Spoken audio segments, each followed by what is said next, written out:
America জুড়ে চলা তুষারঝড়ে মৃতের সংখ্যা বেড়ে ৪২ জনে দাঁড়িয়েছে।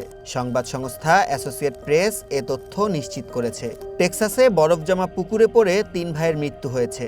তাদের বাঁচাতে গিয়ে পুকুরে ঝাঁপ দিয়েছিলেন মা, কিন্তু তিনি তাদের কাউকেই রক্ষা করতে পারেননি।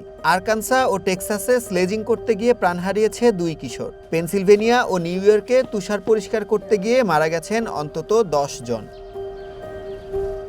এদিকে ন্যাশভিলের একটি হাসপাতালে ৪৬ শিশুকে ভর্তি করা হয়েছে। ঘর গরম রাখতে গিয়ে কার্বন মনোঅক্সাইড বিষক্রিয়ায় আক্রান্ত হয়েছে তারা। চিকিৎসকরা একে উদ্বেগজনক আখ্যা দিয়েছেন।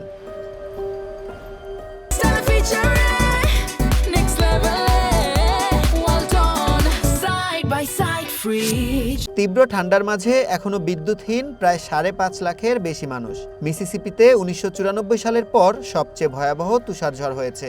গাছ ও বিদ্যুতের লাইন উপড়ে পড়ে রাস্তাঘাট চলাচলের অযোগ্য হয়ে পড়েছে। অক্সফোর্ডের মেয়র রবিন ট্যানেহিল বলেছেন, প্রতিটি সড়ক যেন টর্নেডোর কবলে পড়েছে। বৈরী পরিস্থিতির কারণে বন্ধ রয়েছে মিসিসিপি বিশ্ববিদ্যালয় সহ বিভিন্ন শিক্ষা প্রতিষ্ঠান। আমেরিকান এয়ারলাইন্স বলছে ১০০ বছরের ইতিহাসে তাদের সর্বোচ্চ ফ্লাইট বাতিল হয়েছে। মঙ্গলবার পর্যন্ত দেশটিতে প্রায় ২০,০০০-এরও বেশি ফ্লাইট বাতিল হয়েছে। ফলে বিভিন্ন বিমানবন্দরে আটকা পড়েছেন হাজারো যাত্রী। করোনা মহামারীর পর আকাশপথে এমন বিপর্যয় আর দেখা যায়নি। নিউ ইয়র্ক সিটিতে ১৫ ইঞ্চি পর্যন্ত তুষার জমেছে। তাপমাত্রা কোথাও কোথাও -৩২ ডিগ্রি সেলসিয়াসের নিচে। আবহাওয়া অফিস সতর্ক করেছে, চলতি সপ্তাহেই আরেকটি আর্কটিক বায়ুপ্রবাহের প্রভাব দেখা যেতে পারে। এতে ক্ষতির পরিমাণ $১১৪ বিলিয়ন ছাড়ানোর আশঙ্কা করা হচ্ছে।